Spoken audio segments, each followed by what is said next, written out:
What's going down, everybody, and welcome to another issue of the Comic Bookies podcast, episode 143. I love you. 143 on Valentine's Day is here.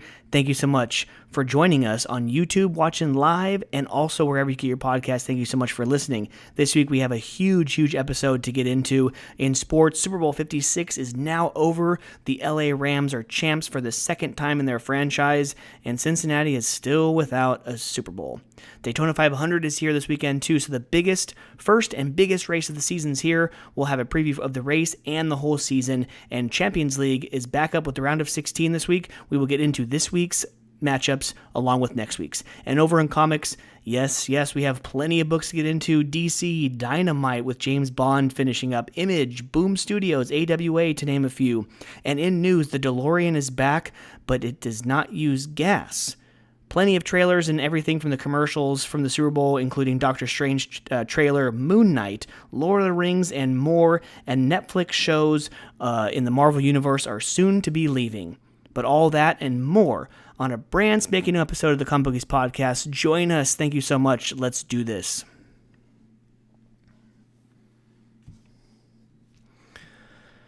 Okay.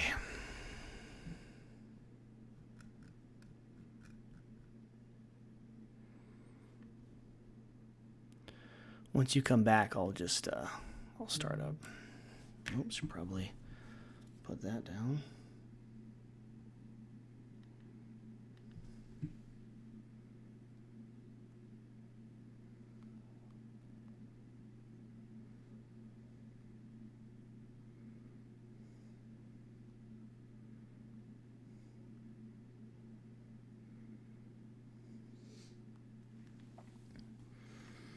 Okay, going back live in 3, 2, and 1.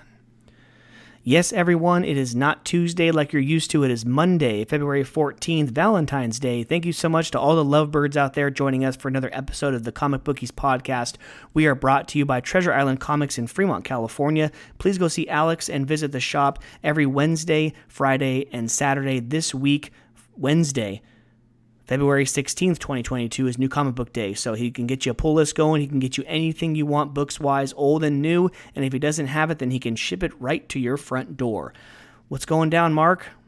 How was your weekend? How was your, how did you enjoy the Super Bowl? Did you enjoy the outcome? Did you win money? How was your weekend, dude? Let's get into it. We'll get right into the Super Bowl, and, let's do it. What is up, everybody? Welcome in episode 143. How fitting is it that we are recording this on Valentine's Day? You guys won't be listening to it on Valentine's Day, but it'll be coming to you on a little bit later on in the week, probably New Comic Book Day release. But nonetheless, man, happy Valentine's Day to all the lovebirds out there. I love you. Pager code if you're as old as my millennial ass is, and yours as well, Mike. But no, yeah, I guess let's just get into it. Sean's not here again this week, kind of celebrating some anniversaries with him and his wife as well. So we're holding it down, kind of trying to get something out for a Super Bowl review and for a NASCAR preview and round of 16 Champions League as well, Mike. But let's get into some NFL and to end the pigskin, the year off, the Los Angeles Rams, like you mentioned, for the second time in their franchise, the first time winning in LA, because before that, your beloved Los Angeles Raiders at the time were the only NFL team to win a Super Bowl in the City of Angels. But now the Rams get it done for the first time since doing it in St. Louis. Close game. They pull it out. They don't cover that extra point that was fumbled and not even attempted to get the kickoff over there in the first half. There it is, man. That's the point that a lot of bettors at the window needed to push and at least get their money back. And a lot of bettors, that was on Cincinnati +4 and 4.5. Got a big smile on their face, man. So crazy game. I wouldn't say it was the best. I'd say that, as good as the Rams have been, there's times this season, especially postseason, where their offense has kind of gone inept, as you could see, obviously, coming out of halftime, not having OBJ, in my opinion, really faltered their progress on offense, really, on what they can do.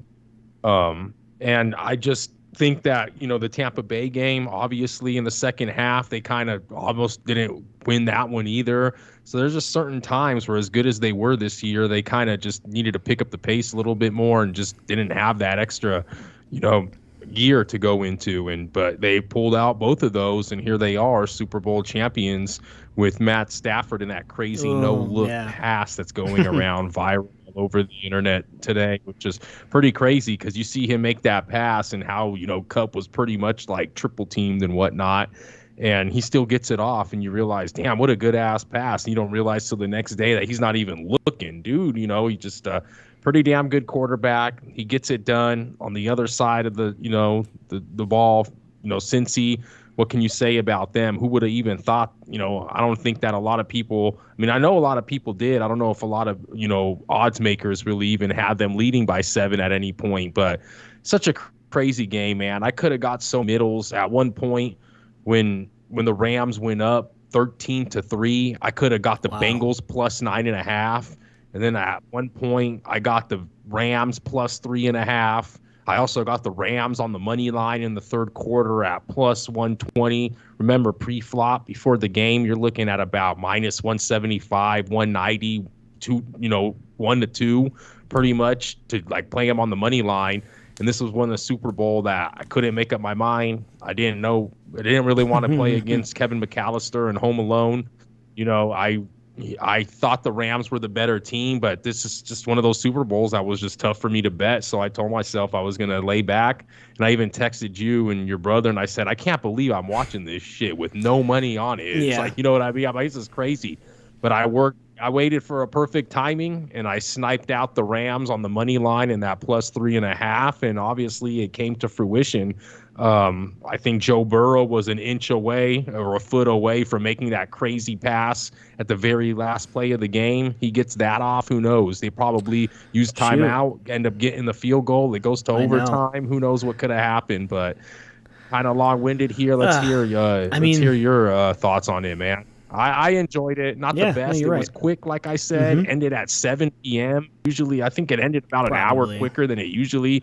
We'll talk about the halftime show later. But it's crazy that you mentioned the whole. You grabbed it at plus 9, or you had it at plus 9.5. Or at one point, one of my guys who works for me down on the floor at work, he's like, you know what? I'm going to do that. I'm going to live bet this weekend. I'm going to wait because I think the Rams are going to go up kind of big, either by a touchdown or more, and then I'm going to grab the Bengals at that point. And I was like, are you going to grab the Bengals money line? Or are you going to grab them, on the spread? He goes, I don't know. I think I might go money line. I was like, you probably get, good value there, at the money line, because down 10, you're going to get an even better value. But I don't know. Like, I might go, I might try to grab a close to double-digit spread. So I will see on Wednesday what he did and if he won any money. But yeah, just like the Rams offense was kind of inept at times throughout the whole second half, I think, or most of it, I think Cincinnati looked inept too.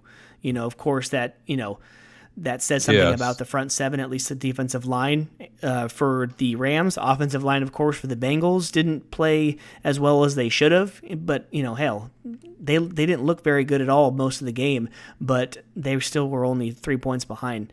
So I think that says something to Joe Burrow and his success going forward. There's things going around like, oh, that was the peak. We all said that about Cam Newton when he lost the Super Bowl against the Broncos at Levi Stadium. They're like, oh, watch, he's going to come back. And then he never did. His career went downhill from there, but I don't think this is the peak of Joe Burrow's career. I think he's going to be right back in this type of position, at least one or two more times. I think he'll get another shot at a Super Bowl. But to play devil's advocate with you there, in my opinion, I mean, yeah, he made it there. There's no other saying. There's no promise that he can make it back. I think I'm kind of with you on there, but on that point, I'm with you. But you kind of look at some of these, like Aaron Rodgers only made it to one Super Bowl so far, right? True. Albeit he won it, but as good as he is, and as much as we praise Rodgers for being that great quarterback, Hall of Famer, but even he's only been able to make it to one. Dan Marino, like they talk about, it's just sometimes you just don't get that other chance, and it's crazy. And You saw him. It looked like his other leg Oh, could have got I know. busted, dude. I was kind of scared for him at a second there. They were like showing the replay. I'm like, oh dang, it was his other leg though. Thank God it wasn't the one that he Mm-hmm. busted last season or whatnot. But man, just I hope to see him, get here again. But man, this league's crazy and nothing's promised. And a lot of these teams gonna start taking a chunk out of that playbook that McVay and give up these draft picks to see if they can go and like Yeah, win you sent me that Super Bowls tweet. now. You know. That's pretty. That is something interesting to think about. Who knows? Because I mean, I say this all the time, to tell you the honest truth. I say this every football season when you and The Sean draft. mainly, and we get Russ on here preview in the draft, and you guys get all giddy. And it's cool to see these guys, but sometimes it's just a lot of these guys flop. A lot of these Mm-hmm. guys are busts. It's just show me, get drafted. I don't care where you get drafted, really. I just want to see how much heart you got and how much work you put in, really.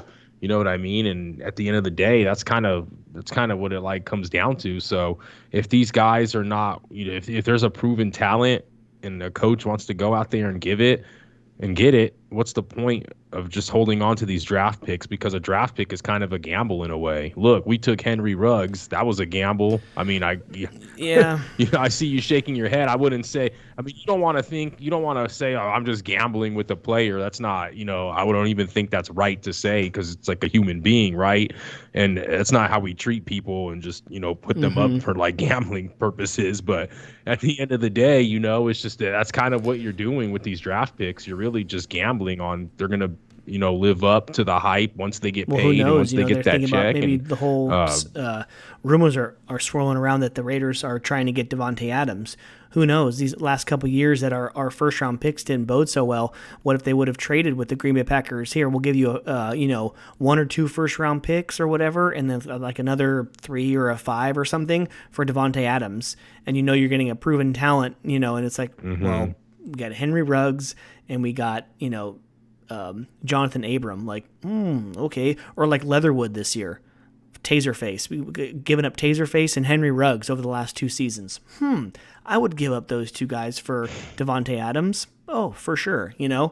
That's definitely something to think about, especially with franchises like us who don't have a great history over the last 20 years of drafting players for the most part. At least in the first round, because Max Crosby in the third speaking, round is looking fabulous. But in the first round, something happens where a switch goes off when we take stupid pills.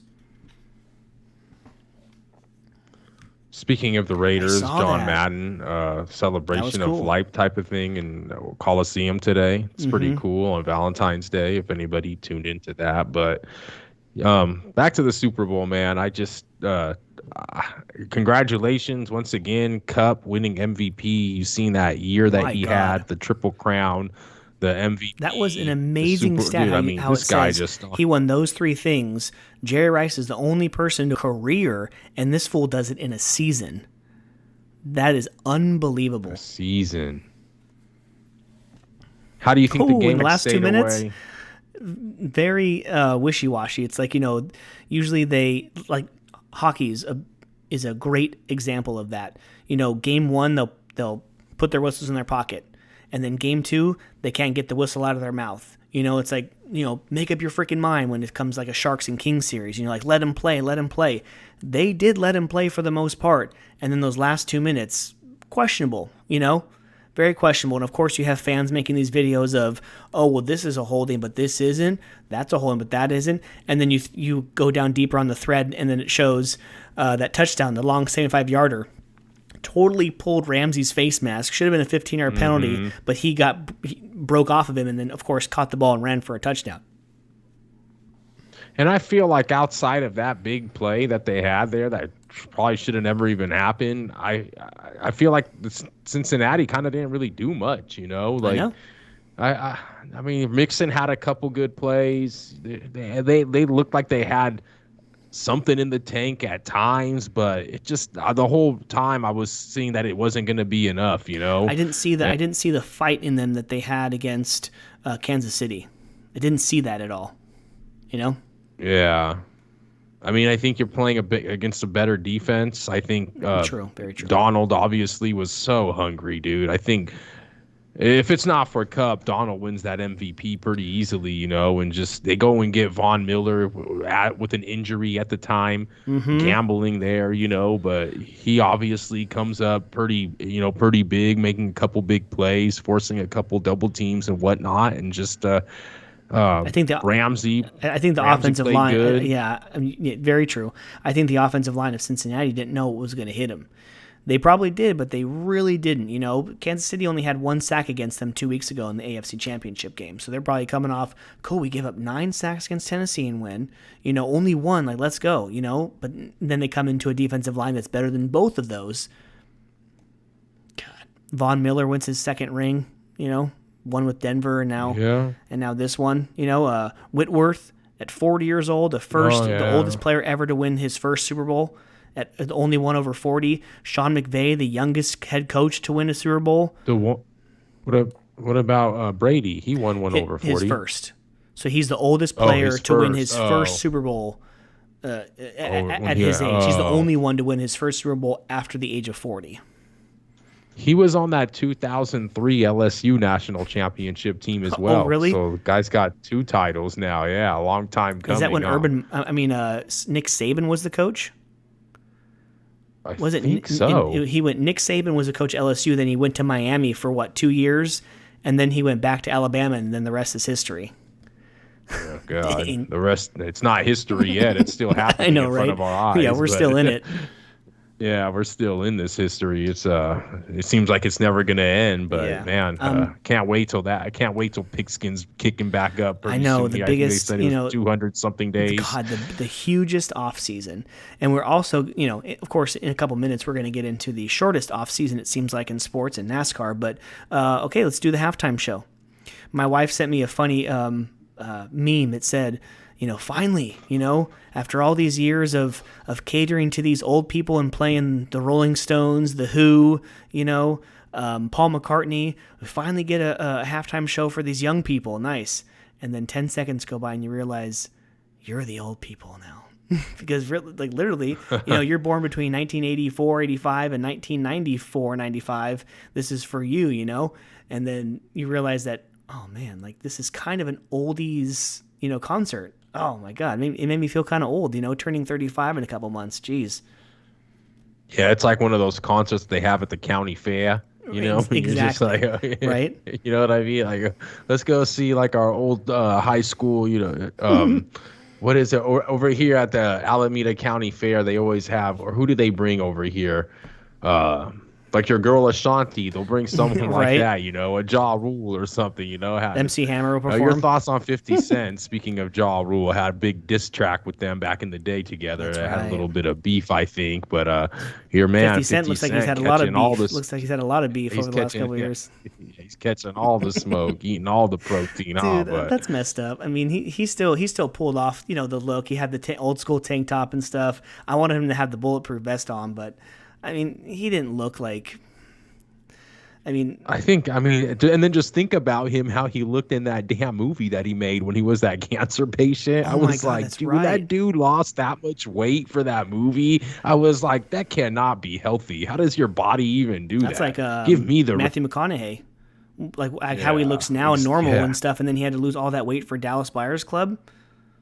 And you know what? I think McConaughey, wasn't he on Rogan that one time? Because I remember I heard him talk. I think he was on Rogan, and I remember him talking about it, about that diet that he had to do. Yeah, it was harder to gain the weight back because you can't just shovel cheeseburgers and nachos and stuff into your face. You have to do it in a healthy way. You're gonna kill yourself, So yeah, that was crazy. But the halftime show was good. I will say it's up there with Prince, It's up there with, who else do we say was pretty good? Give a shout out to my girl Beyonce, my wife's favorite. She was pretty good at the halftime show. This was one. She's always been a performer, though. Oh, yeah. Gaga was decent. Oh, true. I'd say Gaga was pretty good. Yeah. I like, I think the younger performers put on a better show. Like the old, when they bring the Stones and U2 and all these older groups, it's more for nostalgia for the older people. I don't think they necessarily perform very well. They're old. Yes, It's exactly. just That's like, what I'm hey, gonna I'm say. gonna hear start you up for the 7,000th time, or start me up. Yeah, like that's cool. Or who are you from the Who? Like, oh yeah, I'm gonna hear that for the freaking 10,000th time. But like, it's just a sense of nostalgia for us with Snoop Dogg and Dr. Dre, like what we were listening to, like in our ears in our little Sony Walkman CD player, like in junior high at least me junior high when that Chronic 2001 CD came out, and then of course watching it in Training Day, and oh, dude, it was so good.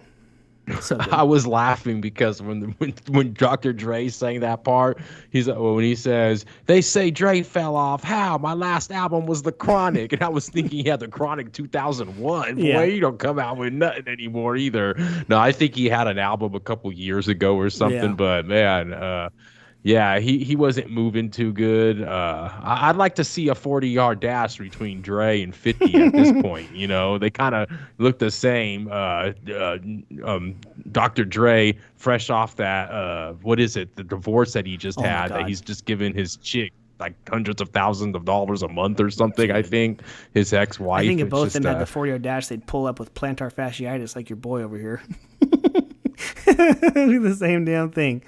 Oh man, but yeah, the performances were good. Because you're really gonna have 50 Cent. You're really gonna have 50 Cent saying, "Cause I don't walk with a limp." I'm alright. Remember that part of the song? That's right. But I don't walk with a limp. You're gonna have him walking with that plantar fasciitis limp. You got him with a 40-yard dash on Dre. Oh yeah, Mary J, man, she Mary looked J, okay. 51 years young. Yeah, her voice still. She probably had like a good voice still, a good I would assume so, yeah. performance for her age. I think Eminem, he's pretty cool, whatever. Just it was decent. A lot of people, oh, it's the best, the best. I wouldn't go that far, say it's the best. I think the music selection was cool. If you're a younger The kid stage was or pretty you're a sick boomer, too. You know how it looked at the city and the stuff. stage was so sick. Yeah. The city, the overhead, or like, yeah, that was pretty That cool. was cool. If Nipsey was there, that would have been cool if he was still alive. People saying they should have brought out the Tupac hologram. I know they should have. I would have taken the hologram over 50 Cent. That's what Danielle was saying. She was like, "What? They don't give us the hologram like they were hinting at, but they give us 50 Cent." More like 250. I wonder who's going to be in the Super Bowl next year. Super Bowl halftime show next year. It's in Arizona. I don't see any big artists coming out of Arizona. No. We'll see. They're gonna go back. They're gonna get too many complaints, and they're gonna go back and put Ozzy Osbourne on there or some shit. Do they do a mix and match, kind of like a duet or a compilation like they did this year with multiple artists, or do they stick to one next year? Yeah, you you have to go like a whole generation though, too. So male or female? I'm gonna go another male. And how about that over cashing on the national anthem this year, Quickie man? Mickey didn't hit. You guys called it. Quickie Mickey didn't hit. She didn't hit the under, man. Dang it. Because she had everybody fooled. Right. 8th year in a row, the winner of the coin toss does not win the Super Bowl, Michael. So blue Gatorade. So they knew it was blue. Blue Gatorade. Do you think it's the same color for both teams, or do you think the Bengals had like yellow or orange or red? I don't know. Is that something that serious, or is it just something that the team probably requests? I don't know. Do they even get to pick? I have no idea. I don't know. But I'd say it's probably different, honestly. No, you know what? It's whoever is the Gatorade guy. It's whatever he bets on, puts the whole house on blue, and then that's what he puts in there. Right. I know. He's the one really laughing all the way to the bank. It's the most corrupted bet in all of sports. It's the Gatorade color for the Super Bowl. Los Angeles Rams guys, not only do they get to play the NFC Championship at home, they get to play the Super Bowl at home, and now they get to go to Disneyland right down the street. Oh, yeah. Right down the highway. So the Los Angeles Rams not having to travel at all on this Super Bowl, or much at all on this Super Bowl run. So pretty crazy. Congratulations to the Rams. Joey Vanpool, one of my good friends since kindergarten, huge Rams fan. Obviously the sponsor of this damn podcast, Alex. Huge Rams fan. Congratulations to Alex. And congratulations to the Cincinnati Bengals and their team and their fans in defeat. You guys accomplished a lot more than anybody ever would have imagined. How many games have you guys won in the postseason the last 30 years before this season? I think, 1 or 0 probably? Something like that, yeah. And then did you send us that, or I forgot where I saw it, but they're 0-3 in the Super Bowl by a combined score, by a combined 12 points. Oh, average 4 points. Oh my God. That they're losing by in the Super Bowls. So heartbreaking. So, so what's the early odds on the Super Bowl next year? Because you might as well throw a couple dollars at Arizona, right? If this whole thing's going to go. I'm glad that you asked, Michael, because I got them pulled up right here. A lot of people going with this because they love to bet the good guys and they think that they should have took it all this year. But I don't know if the road's going to have to go through Kansas City again next year. But here we are with the Buffalo Bills, Michael. The Buffalo Bills and Mr. Josh Allen, 13 seconds away from being able to play. 13 seconds away from being able to play not Cincinnati. LA. Yeah, LA. Cincinnati in the AFC Championship. Yeah, exactly. So, man, to play Cincinnati in the AFC Championship, 13 seconds away, couldn't get it done. They are your co-favorites. Kind of, they're your co-favorites, but I think it's slightly edged to them as being more favorites over Kansas City. The Rams just won it, but they're looking more at about 9-1 to repeat. I think there's going to be some changes on that team. Who knows if Donald's going to stay? Obviously, Weddle, I don't think he's coming back. What about Weddle, man? Didn't even play a game in the regular season. Dude comes back and freaking postseason wins a ring. Anyway, Bengals right there at 10-1. People like Joe Shiesty to get back. The Niners at 14-1. Who's going to be running that offense? Jimmy G or Trey Lance? We'll see. Another one that we don't know whose offense is going to get being ran by is going to be the Green Bay Packers at 15-1. 16-1. I can pretty much just skip this team because we know Dallas ain't going to win it. Denver 18-1. The Ravens 20-1. Tampa Bay Buccaneers, the Tom Brady list Buccaneers at 22-1. The Titans have fell down so much down this table at 22-1. Cardinals 25-1 to try to make it 3 straight years to a team to play in their own building. And Chargers 25-1. I know you we're already in the 20s. You don't see the Raiders there, Mike, but the Raiders are all the way down there at about 50-1. They're going to have to make a lot of improvements to shock the world. Why the hell is Denver up there? Are they getting Aaron Rodgers? Right, that is true. God damn it. Because did they hire a coach yet? Because they got rid of Fangio, right? Denver, who's the coach? Everyone has a coach now. Let me see. I can actually pull it up real quick. But yeah, oh my God. So if that happens, then we'll have, like, Derek Carr's a very capable quarterback, but we'll have arguably the worst quarterback in the AFC West.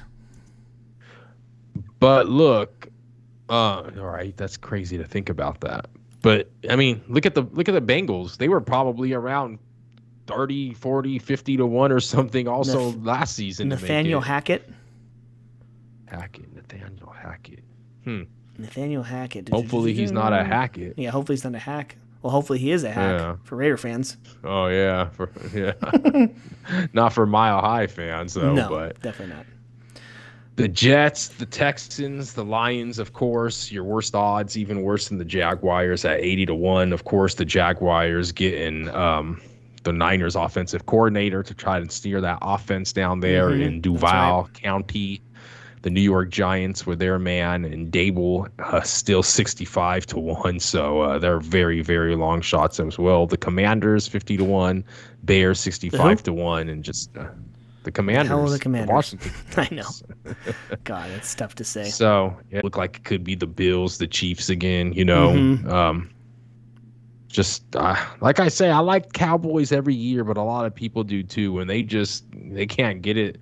At the beginning, I'm good team, and just Niners went in there and handled them, and just, man, Cowboys just can't get it done. But a perennial decent team, like your Manchester United that we'll talk about later, that just can't seem to push far enough, right? Kind of like the Hotspurs as well. True. But that's your Dallas Cowboys there. Well, it was a good season. On to 2022. So let's get actually to the pitch. We'll talk about Champions League real quick, just to preview the first couple matchups in the round of 16. What do you think? Tomorrow, Tuesday the 15th, PSG is at home against Real Madrid. Sporting is at home against Manchester City. And then Wednesday the 16th, your Reds of Liverpool visit Inter Milan, a.k.a. Internacional, whatever the hell that means. And then FC Salzburg is at home against Bayern Munich. So what say you for the first round of Champions League? Are we going to see something different than in the EPL? Or Manchester City just going to steamroll this? Or, what say you for the first? But I mean, Manchester City is the favorite every season. They just can't seem to make it happen. Mm-hmm. And I think going into tomorrow, February 15th, they're going to be playing at Sporting, right, in Portugal. I think that can be a little bit of a tricky matchup.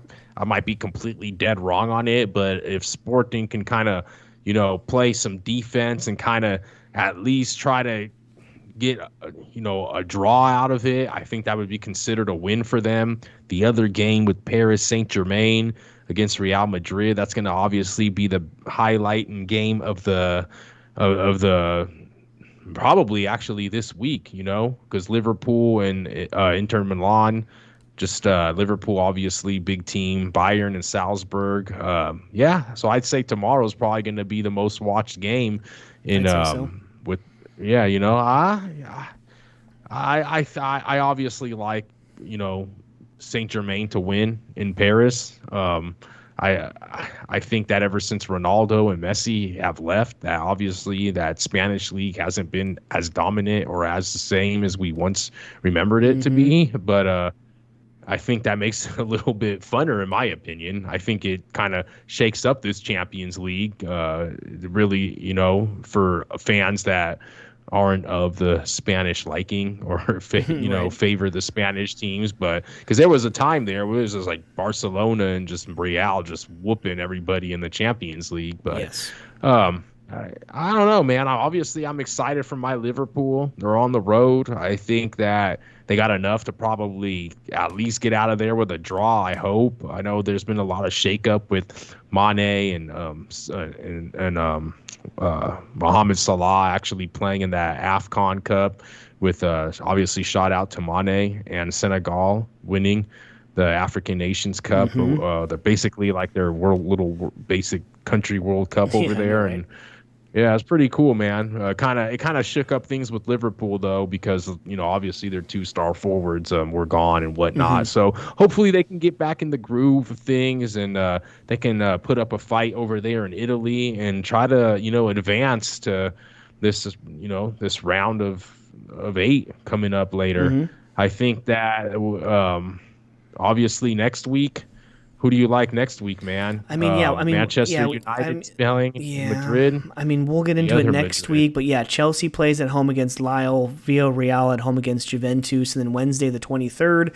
Yeah, Manchester United and Atletico is probably the best looking game on paper. But so who knows how they're going to play? You never know what kind of game you're going to get from Manchester United. They could lose to Southampton and then they can go and beat Bayern one day. It's so weird. And of course, Benfica at home against Ajax. So Sean's Benfica, another Portuguese league team, is playing. So that's pretty. Yeah. So yeah. Pretty cool to see 2 Portuguese teams still in it, round of 16. Shout out Portugal. So they're all home and home. So we'll kind of say what we will next week about these games tomorrow and Wednesday, and then of course preview these games. But yeah, from the Champions League on to the racetrack, it is finally here.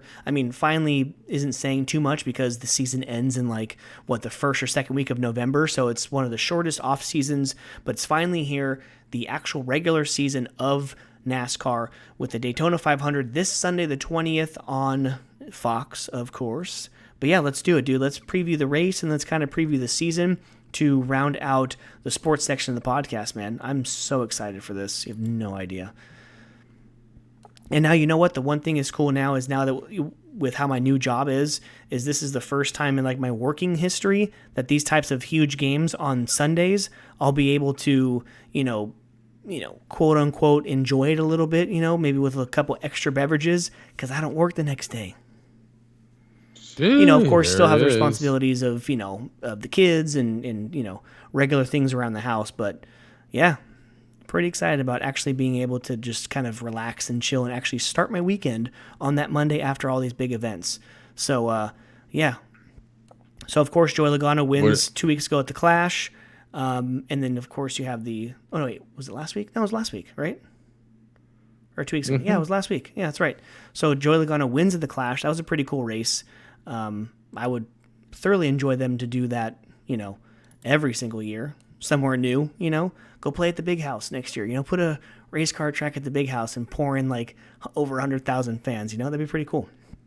But It does make sense, yeah, especially with them having the duels, because the two duels at Daytona, kind of like those preliminary races that kind of set the field and whatnot, kind of little, yeah. But practice. if you, but But they used to do the Clash at Daytona yeah, also. So it's the Clash, the duels, Daytona. It's just Daytona all week. So the fact that they kind of just switched it up, brought it over to the West Coast in the very same true. week that Supercross was down there at Anaheim, the same week that obviously the Super Bowl was there. So kind of cool with LA was going big this weekend and last as Yeah. well. So So for newer fans of the sport of NASCAR, we will tell you that we will talk about this every single week that there's a race from now until November. So get used to it.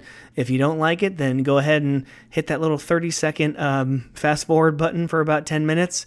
But yeah, so for new fans that are actually interested, Mark, why don't you explain to the fans on Thursday the 17th, what are the duels about? If you want to explain to the fans. oh well, basically the duels, which is kind it's kind of weird. It's the only time that they do this all season, but pretty much the duels, they're gonna qualify. When they qualify, actually, let me see here. I have the schedule. I think that they qualify on Okay. Wednesday. Yes. So they qualify. Pretty much qualifying is pointless when it comes to Daytona 500 because the only thing that they set on qualifying is the front row. You basically set the pole sitter and the outside row. And then everybody else that qualifies third and back, will like third through 30 or 38th or whatever, they basically get, it kind of becomes like a heat race. That's pretty much, if you guys watch the Clash, they had those heat races before. Pretty much what the duels become, you qualify, wherever you qualify, that puts you into your duel, your quote unquote Is heat it like race. basically? Is And it all then the odds are on one of the duels and all the evens are on one of the duels? Isn't that how it is? yes, Like yes. first place and third place are the front row of duel one, and then second place is a pole sitter for duel two, with fourth place being that the front row of that one. Isn't that how it goes? Mm-hmm. And then you have what, Yes. 25, 30, 40 laps, something like that. Mm. It's a short. Well, it's a short No, race. it's like 60. It's like, no, it's a little bit more than that. I think it's like 60 laps each race or Oh, okay. something, or Because I mean, 40. because they're only, Yeah, it's like yeah, because they're the 60. same day and they're only separated by 2 hours.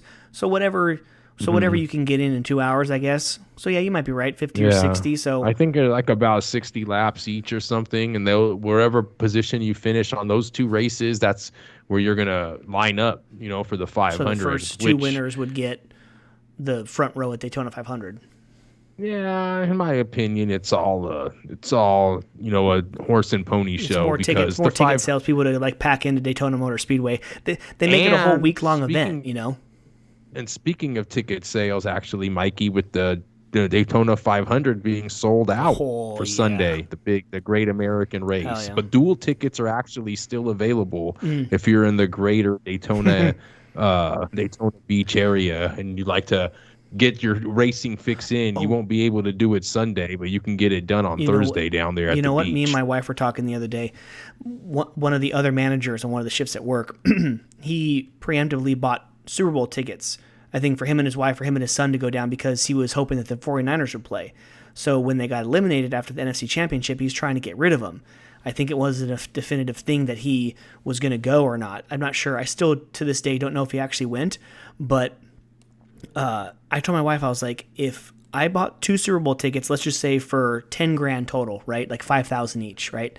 And Raiders lose in the second round of the AFC Championship game, I, in a heartbeat, would sell those Super Bowl tickets for like, let's just say 50% more, right? For like 15 grand total.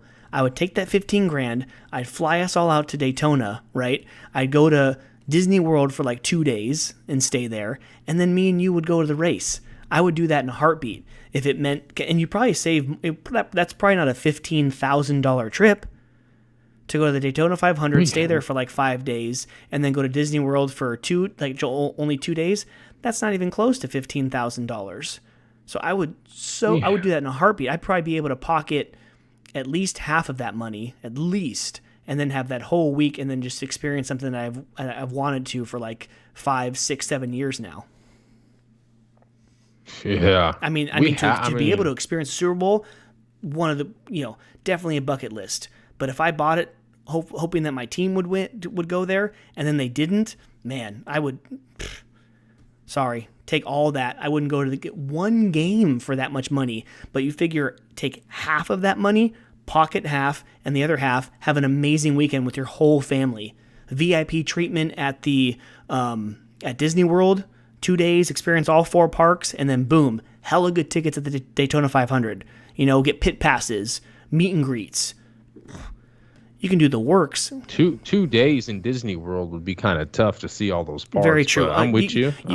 I'll give you Epcot. You can take Epcot and leave it. I'll go to Magic Kingdom, Animal Kingdom, and Hollywood Studios. I'll go ahead and leave Epcot. Can't believe you've never been there. I haven't. No. Nope. But on another note, yeah, dude, we have to get to Daytona eventually. One of these days, yeah. Man. When the kids are older. Little bit of notes going into, obviously this season. I don't know if you've heard, but obviously UFC kind of a sport at which we would talk a little bit more on this podcast. I know It's actually, we got international listeners as well. And I think that a lot of people are actually into, UFC. It's bringing a lot of popularity, especially, with myself as well. And, we had a great fight actually last weekend with the style bender what's his name, Israel Adesanya, and then we had Robert Whitaker. It was their second bout. They fought in like 2019. This dude Adesanya, the fool's savage, man. Pretty damn good. But yeah, the UFC's been real good. Boxing with Jake Paul has been funny and fun at times too. But yeah, it's been pretty good with the MMA and the boxing and whatnot. But yeah, UFC's president has a deal with Pitbull's team.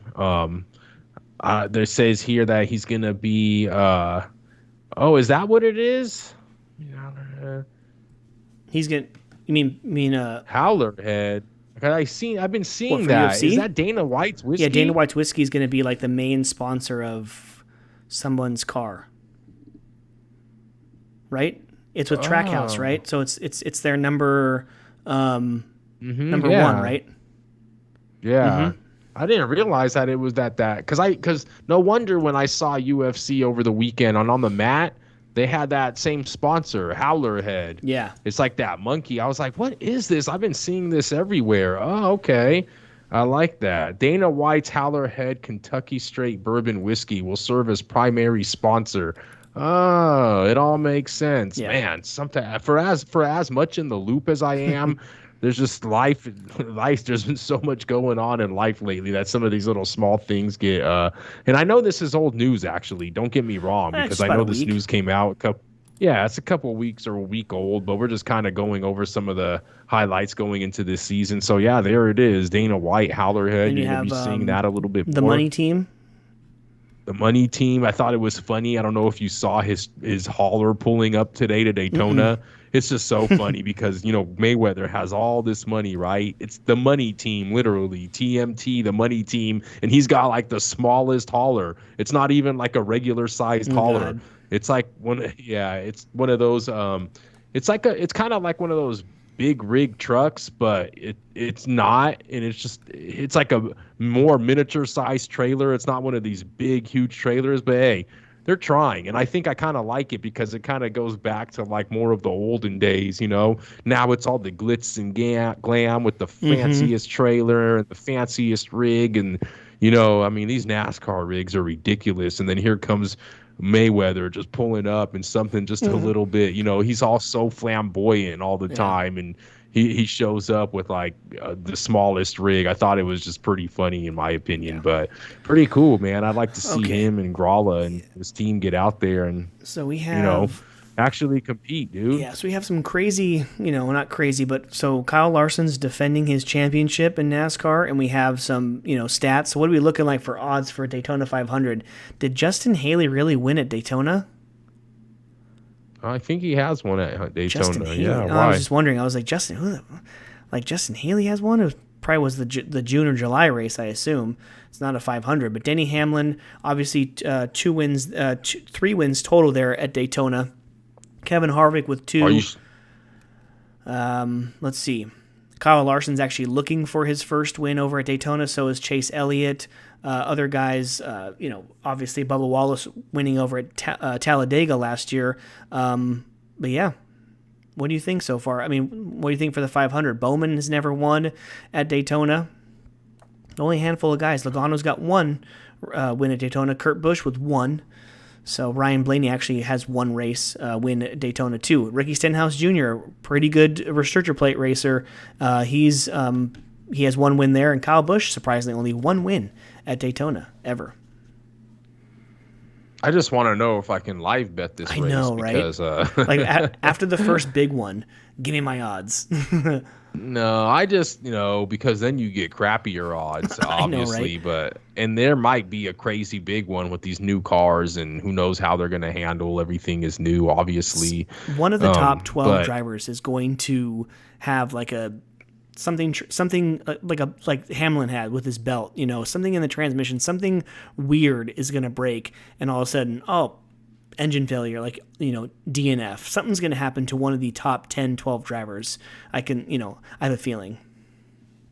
Hopefully not mine or any of ours. That makes it kind of fun in a way, because it just seems like these cars have gotten too perfect. I remember maybe like 6, 7, 8, 9 years ago, it just seems like the cars used to have a little bit more, you used to see engines give up or cars blow up a little bit more often than we do now. The science is just so down to a T that you don't really see too many mechanical failures, or you didn't. We'll see what happens this year with the next gen car.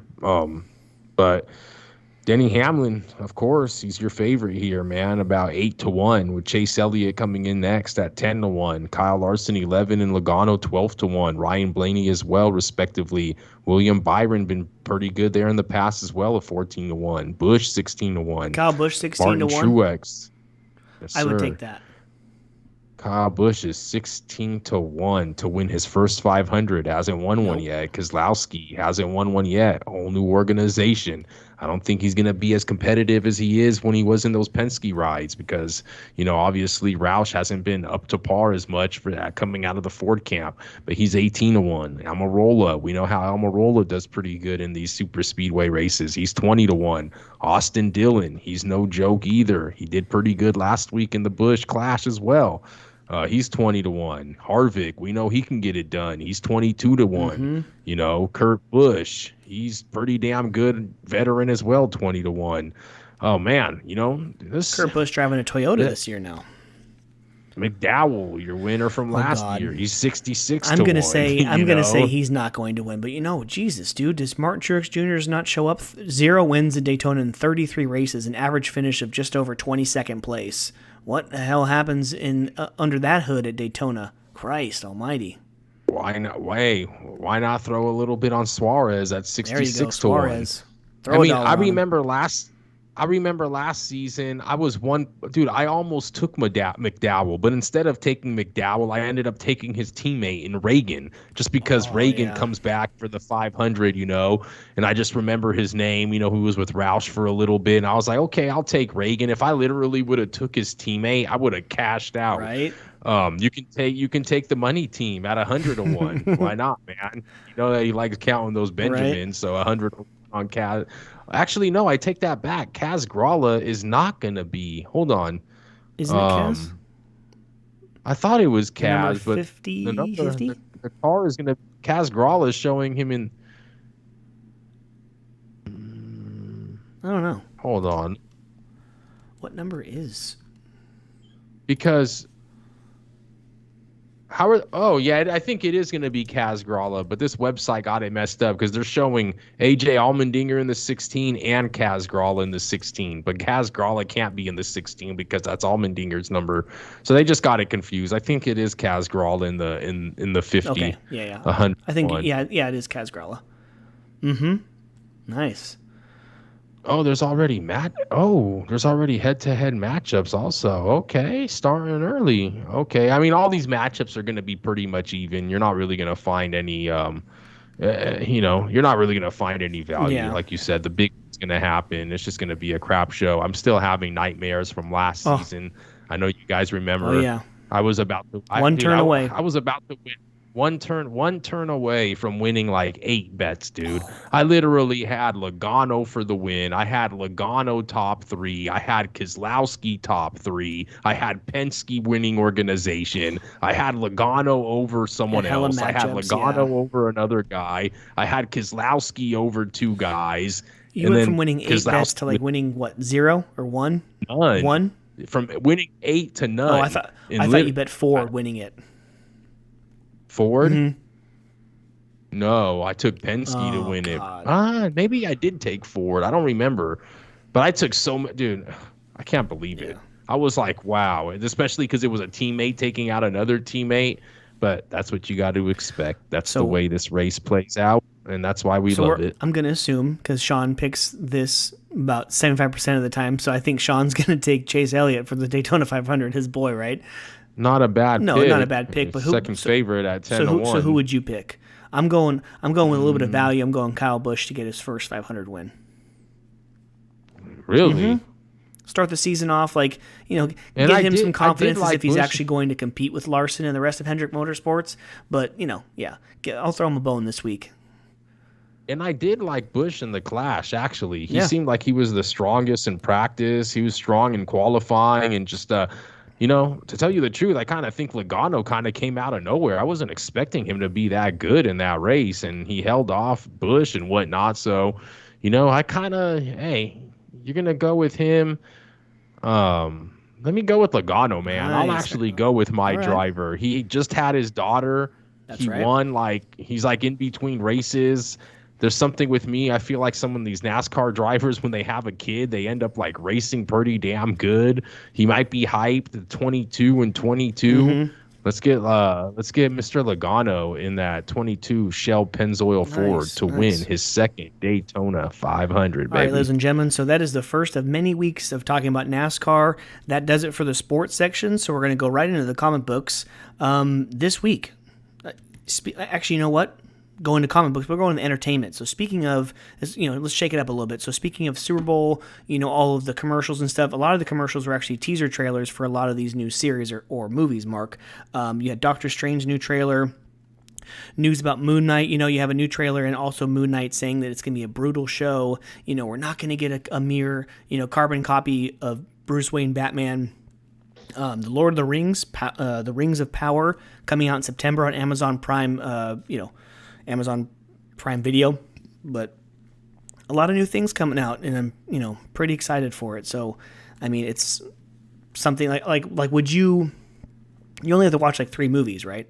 So would you go back, I don't know if you've seen the Lord of the Rings movies, but would you go back and watch those 3 movies and then go and watch that show? Is Lord of the Rings something that interests you, sir? I mean, probably not. I know it's real big. A lot of people take liking to it, but I mean, for me to go back and watch it and everything, and just for the show, it's not 24 movies. It's only 3. It's only 3. Yeah, but I thought it was a movie coming out. It's a show. I think it's a show. The one for the Super Bowl commercial? Yeah. I think it's a series on Amazon Prime Video. Yeah. Oh, was it? Okay. Yeah. I thought it was a movie. But I mean, yeah. I know you're gonna be totally into it. Dude. You have Amazon Prime Video? Well, yeah. I mean, if you have Amazon Prime, then you have the video, the music, and stuff. Yeah. I don't think I've ever watched Amazon Prime Video one time, but whatever. Yeah. You know what? Something totally different, and something you don't have to watch anything about. You should go on there and watch The Boys. obviously when your daughter goes to bed, because it's not that kind of show that, it's not that type of comic book show or movie. But no, you should go and watch The Boys, because I heard it's like brutal. It's like you're kind of anti-villain, like something, it's the ragtag group, right? It's sort of like a Doom Patrol or whatever, but it's a rated R show, just like all the shows on HBO Max. I think you'd probably enjoy that one. Something that's not Marvel or DC, something that's that's I think is it like Dynamite or something, or is it Image? I forget. Or Dark Horse maybe is The Boys. I forget, but you should watch it. And then let me know how it is before I go and watch it, because for me, I want to go back and read the books before I watch the show.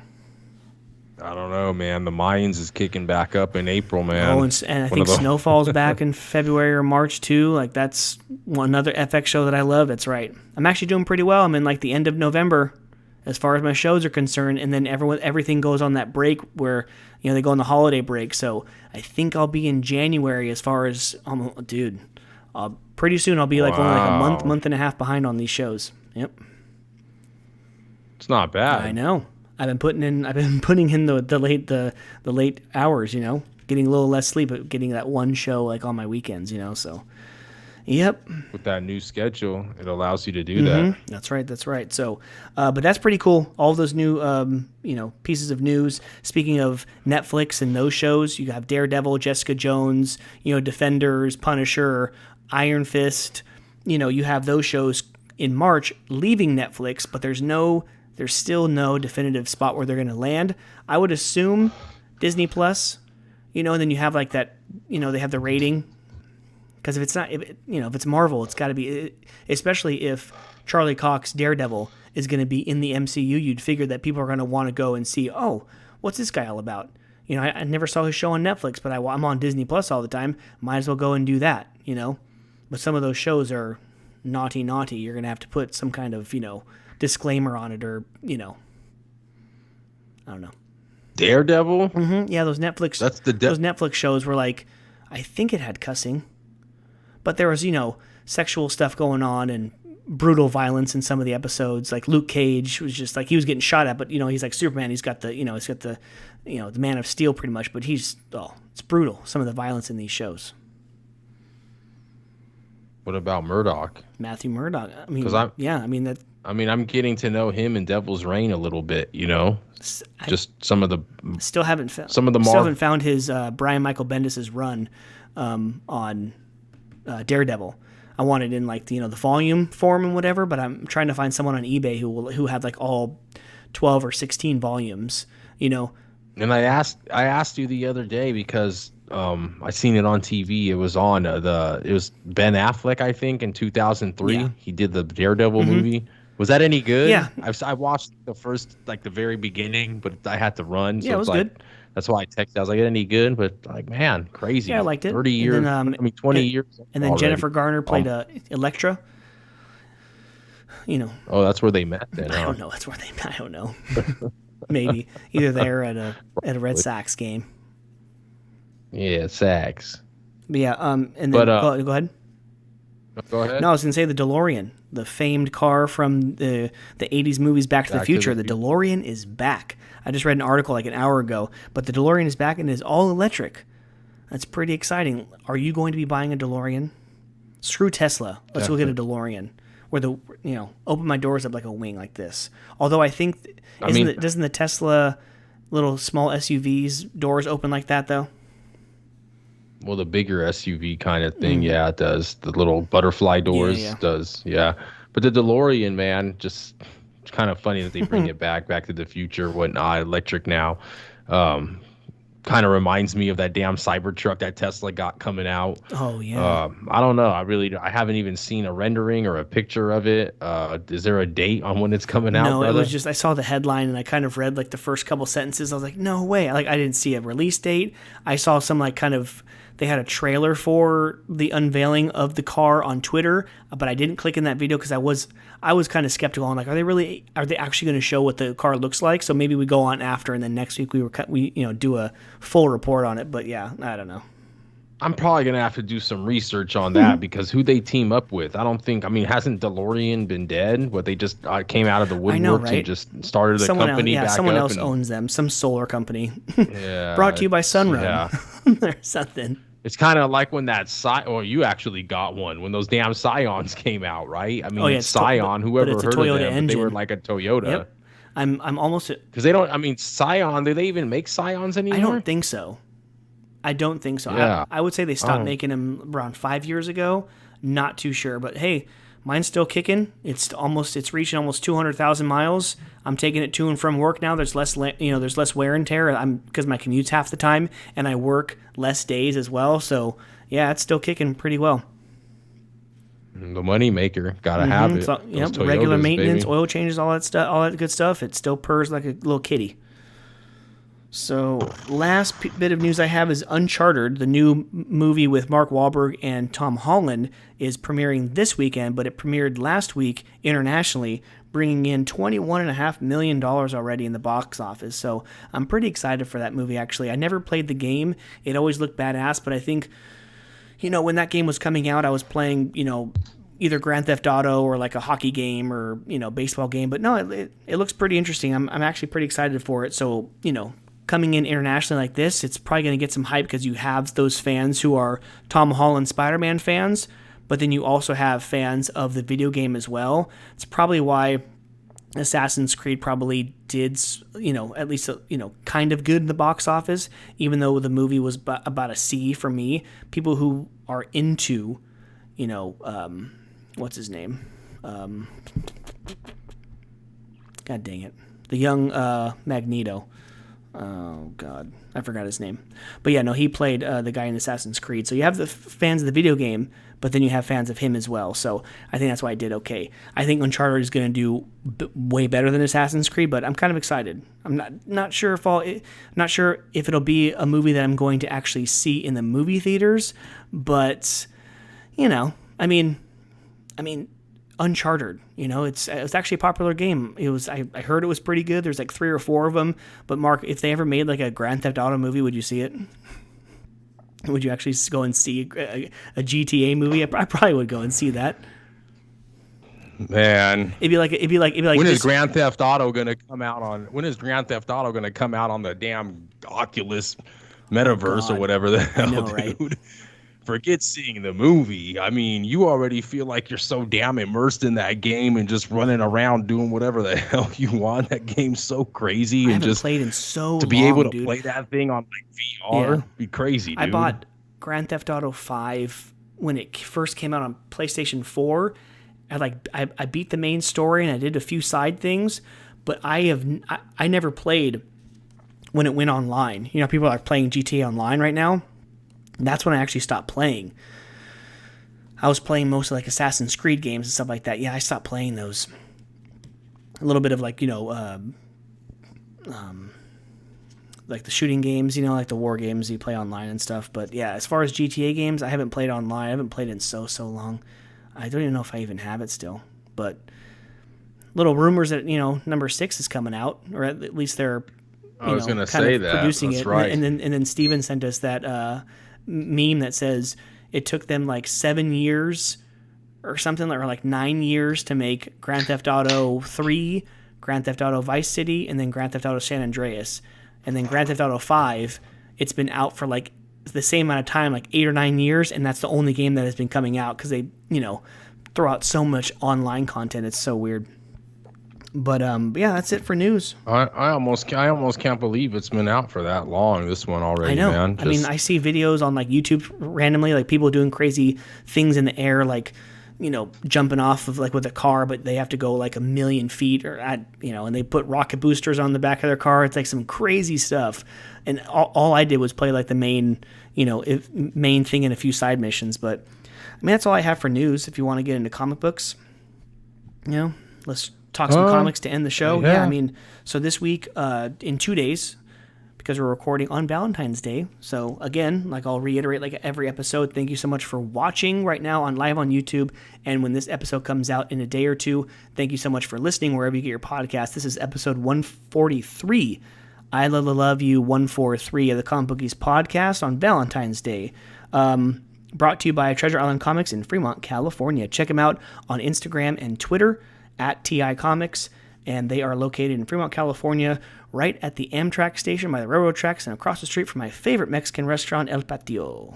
So, in comic books this week, DC comes with us. It gives us Detective Comics 1053 in the very smack dab middle of our, weekly event of this story. I just finished 1050. We'll discuss that in a second. Nightwing 89, The Flash 779, Justice League 72, and Wonder Woman 784. Marvel gives us Amazing Spider-Man 89, Thor 22, X-Men number 8, Venom number 5, Hulk number 4, and Iron Fist is back with a brand new arc, a brand new story from a brand new writing and art team. Iron Fist number 1 comes out in 2 days. And over on the Image side, we have King Spawn number 7. Primordial finishes at number 6. What's the Farthest Place from Here number 4. Silver Coin number 9. And Time Before Time number 10. Boom Studios gives us Power Rangers number 16.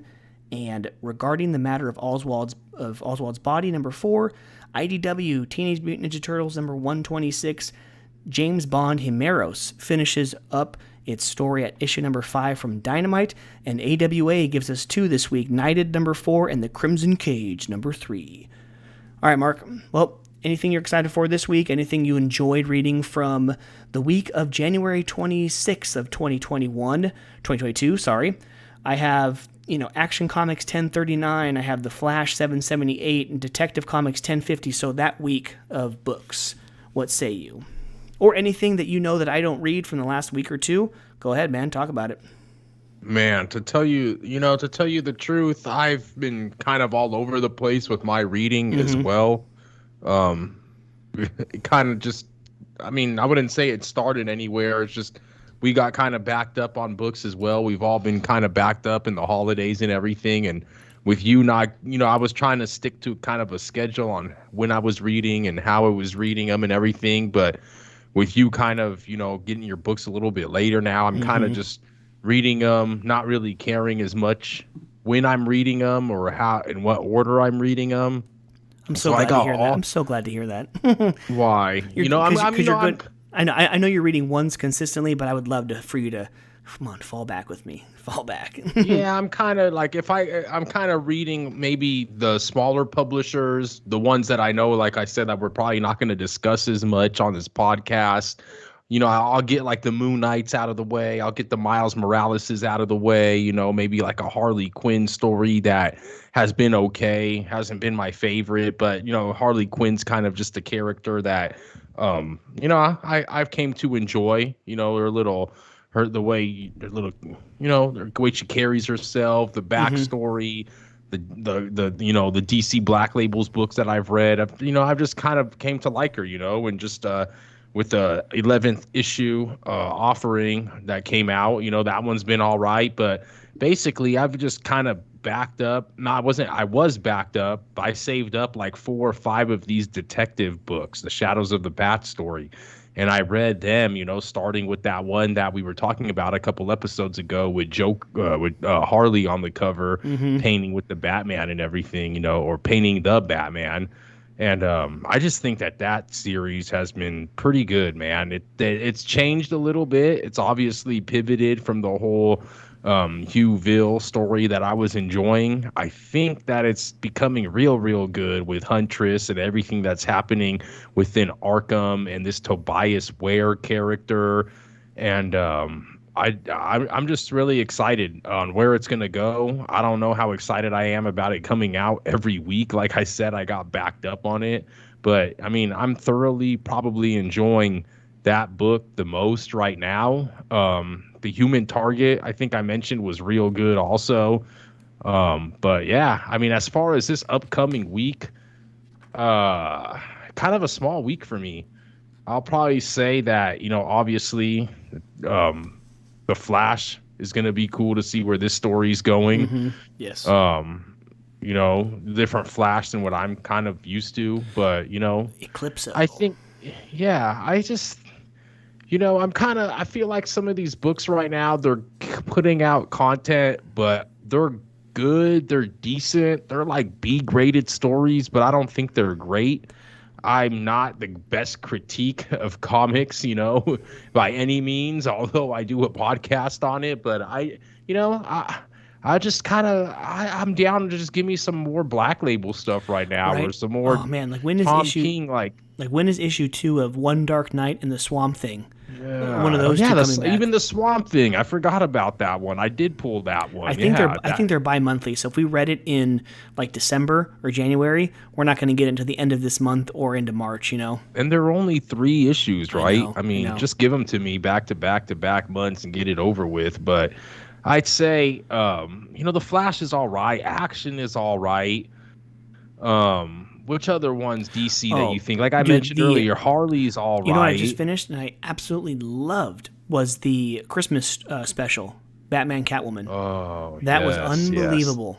that was pretty good too. Like everything that Catwoman Which went made through, me like feel like it was an ending, but it's not it's because. just kind of paints a picture of like what happened before, during, and then after Batman Catwoman. You know how she came Mhm. up, and then how she was kind of raising the daughter, right? And then it shows her getting killed at the end of the story. But why would they do that before the story's completely I don't over? know. That's kind of climactic, don't you agree? Yeah, kind of, Like it but then had me comic books confused. in Like I have DC, to ask Alex. I'm like, did they send this before the other issue? Like, is it out of sync? And no. I read the He's like, nah, it's It's not. I'm like, supposed to it's okay. supposed to like get you thinking that like all this stuff happening, she's going to die anyways in this very very brutal way, you know? Like Hmm. she literally dies how Bruce's parents died. Like Yeah, I it's a know. mind f, you know? It's like just totally screws with you when we still have what 3 or 4 issues left of Batman Catwoman. What a story. What a great piece of writing. Yeah. The But Flash is good. I've been saying, any story with like a DC character and then it involves the Justice League Dark, love it. Any kind of magic involved there, and then seeing Eclipso, like for fans of the Stargirl show, season 2 was all about Eclipso. He was the main villain, so I'm kind of familiar with who he is and everything. Just an awesome series. Action for me was good. Mongol's one of my favorite, villains in the DC universe. Kind of cool to go into the mind of Clark, kind of be there and then not there with him having the inner monologue like a journal, I thought that was pretty cool. I've never really read a story that was like actually set on Warworld. Sometimes they go there because they have to fight Mongol, but this whole arc is like actually set on Warworld and with the people. So it's actually pretty cool to see someone write this, yeah, I mean, It's kind I of don't weird think. though, like when they made him, kick the animal off because he was dying.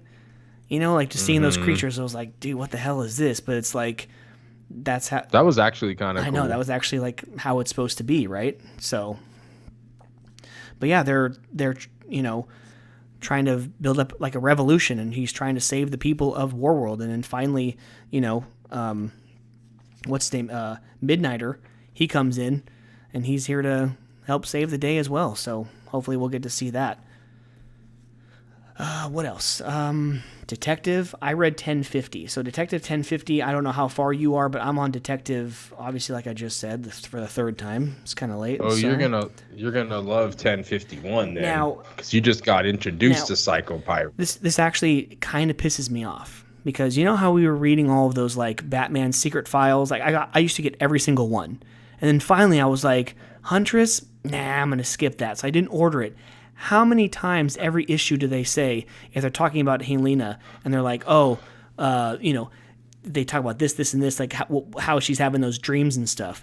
Oh, as seen in Batman Secret Files Huntress. I'm like, oh, you're making me think like I screwed up and I should have gotten that, Go back and actually get the full backstory of how she's feeling right now, right? So she actually, And you're oh, sorry. and you're gonna get.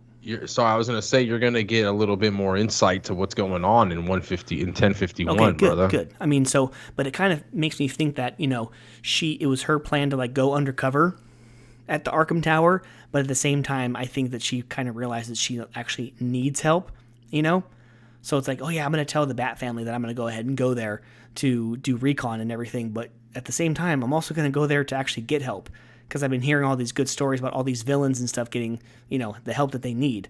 When in reality, Miss Anna Vol'jin has a freaking episode and they had to clean up the blood, Dick Grayson, aka one of the janitors, he finds the blood. And they, he sends a sample and everything, and look who's back. Straight out of the pages of Crisis on Infinite Earths and Tom King's Batman run, but Psycho Pirate the very last page. So I'm super excited to read that. I unfortunately didn't get to, just because it was today we decided to do it a day earlier. But the House of Gotham, the next little issue at the back, didn't get to read that, but I'll read it sometime tomorrow.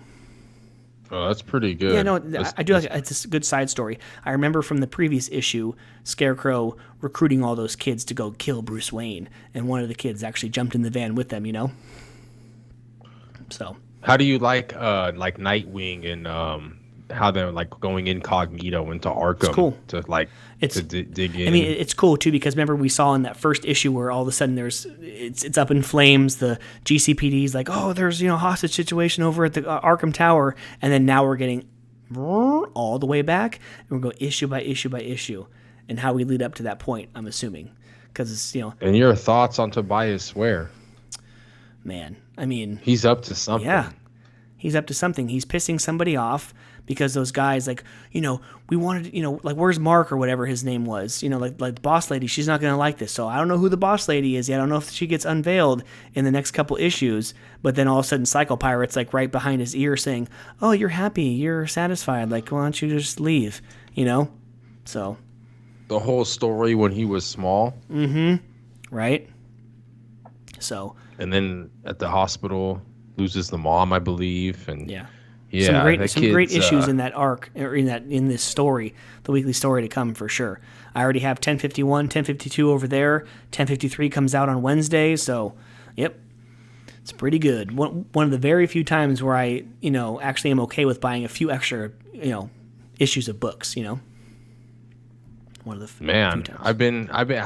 I started on DC right at issue 1000, and I've gotten every one since. So nice. I forgot where I forgot where I started. Like DC Rebirth.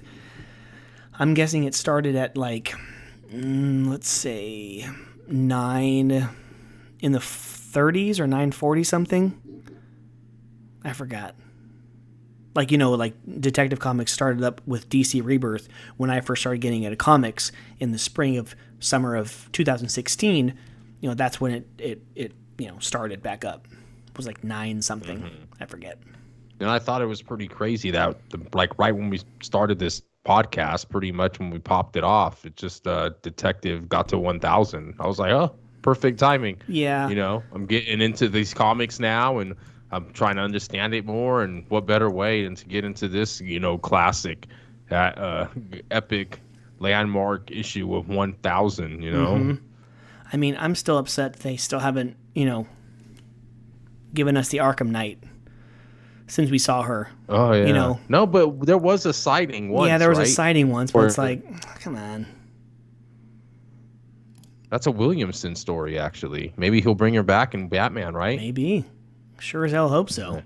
Maybe it'll accumulate to it. Speaking of Batman, you read 120? That's the next week, right? So Batman 120 came out February, what would that be? February 2nd. So this is this week's books I'm reading, all of those. I will get to 120, and then so next week I'll have a 120. Sidebar: Detective Comics at the DC Universe Rebirth when I first started at 934. So from 934 until 1052 I have. So over 100 issues of detectives I have now. Wow. Yep. Yeah. I mean, I got, 53? Yeah. So, because you came in 2.5 years after, so it's been since 2016. That makes sense. Because for a while, remember for cool 4, 5, 6 months, we were getting Detective Comics and Action. We were getting them once a month. Or we're still getting Action once a month. And of course, they, hey, we're going to go up at $1 in price, but we're only going for once a month. And then Batman and Detective are never mind. We're only going to give this to you for about 2 or 3 months, and then we're going to go back to our old ways. I was like, yeah, whatever. God, you haven't even read 120 yet? That thing's almost backboarded and in the cave. Oh, God. Yeah, I mean, after these next couple weeks, I'll have to do some backing and boarding myself, and then it's off to either, obviously not tomorrow, but I think next Wednesday, since I'll have Wednesday off, I might take a trip. I'll need a new box at least, because I'm almost finished with box number 6, long box number 6. I need to go to Costco and get that metal rack. Usually this time of the year, going into the spring, it's they cut the price by $50. I'm gonna need that for some of the the gardening tools and all that stuff, all the yard tools, and then of course all my friggin' boxes. So definitely, yeah. But that's it, man. That's all I have for comics. If there's no other small publisher ones, at least for the week that I read, I was all on DC with the Batman Catwoman special, Action, Flash, and then Detective 150. Man, that's it for me. Have you you haven't even got to Joker yet? Oh, Joker 11, where it was where was about the hillbilly family, right? Yeah, I did read that one. Oh, okay. That was last week's books. Yeah, no, I really liked it. Joker's good, man, and like I said last week, it's almost over. I'm disappointed that no one wanted to pick it up after 14 issues. I was like, oh, come on, man. I'm kind of excited. I mean, I'm not excited. But I'm like, who's going to live up to this Tynion run? Well, yeah. Let it end. I guess it you're finish. right. Maybe come back a couple years later. I don't know. I think that. I think that Joker has been a little bit better in the beginning. I think it's falling off a little bit here in the latter stages. It's kind of the theme of a lot of these stories we're reading. Whether it be DC, Marvel, Image, like with Scumbag, a lot of these Undiscovered Country, a lot of these stories are really good, and it pulls you in, sucks you in. And then, if you're the completist type like I am, where it's hard at first to get rid of it, Thor. What? Thor was unbelievable the first 2 arcs, and the third arc was a freaking stinker. And then then the fourth arc was still like, it was okay. Why is this though? You think the artist gets into different projects, the writer? Well, that's probably one reason why they lose interest in what they're. I don't know. Just keep everything to either 6 or 12 issue miniseries, unless of course it's like a Batman where you're going to have a whole Well, I'll tell you one that doesn't fall off is this Tamaki detective. It just keeps going and going, man. It's like a teleprompter. Her words like a teleprompter. Keep going. Yeah. Well, I'll never forget this till the day I die. Well, unless I get dementia like Joe Biden. But when direct shot. Come on, Mikey. When I first pick a stupid son of a bitch. When I first went into TI Comics, like the first or second time, and I was trying to put together a pull list, of course, I walked out of there with nothing but DC. Remember Eric? He has since moved to Texas, but he was the second man in charge over there at TI. He said, I was asking him for ideas. I was like, I will always and forever be on the pull list for Batman, Detective, and then Action and Superman. So, for me, the only reason why I would dump the current Superman is because it's Jonathan Kent. It's not Clark. I'm more of a Clark Kent fan. I'll let Jonathan Kent's character kind of, evolve into what it's becoming, because when I first started reading comic books, he was like 10 years old, 12 years old.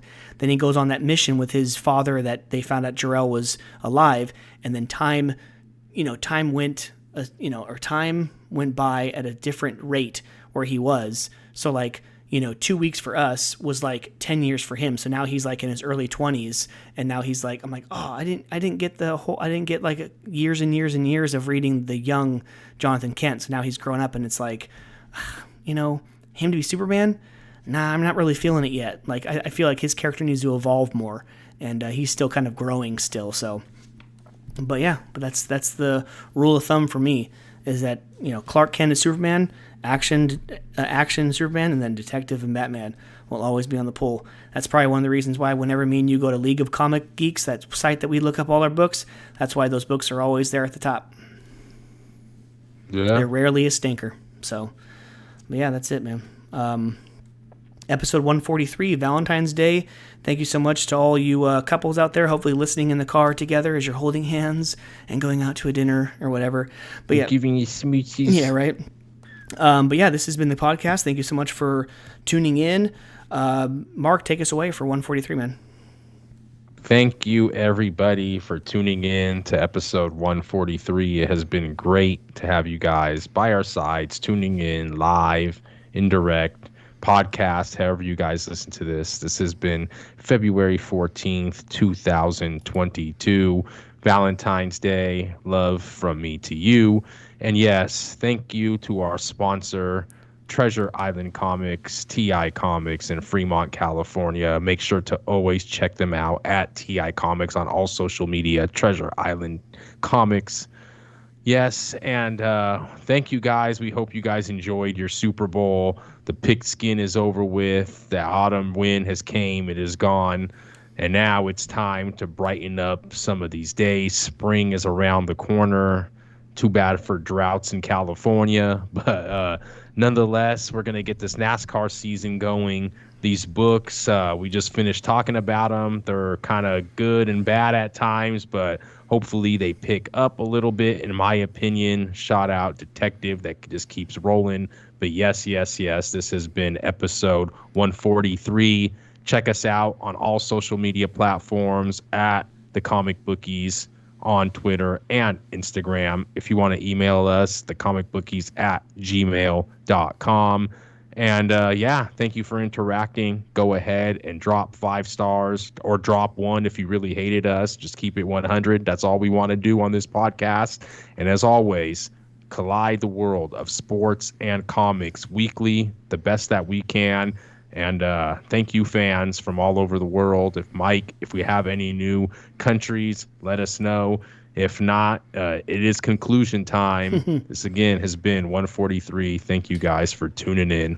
There's no new countries, I think, since last week that I checked, but I know that I've been keeping track of individual states. We're about halfway. Since I've been keeping track about 4 weeks ago, half of you in the United States, half the states, about 24, I believe, states, someone at least has downloaded us. So thank you so much. We are nationwide. We are worldwide.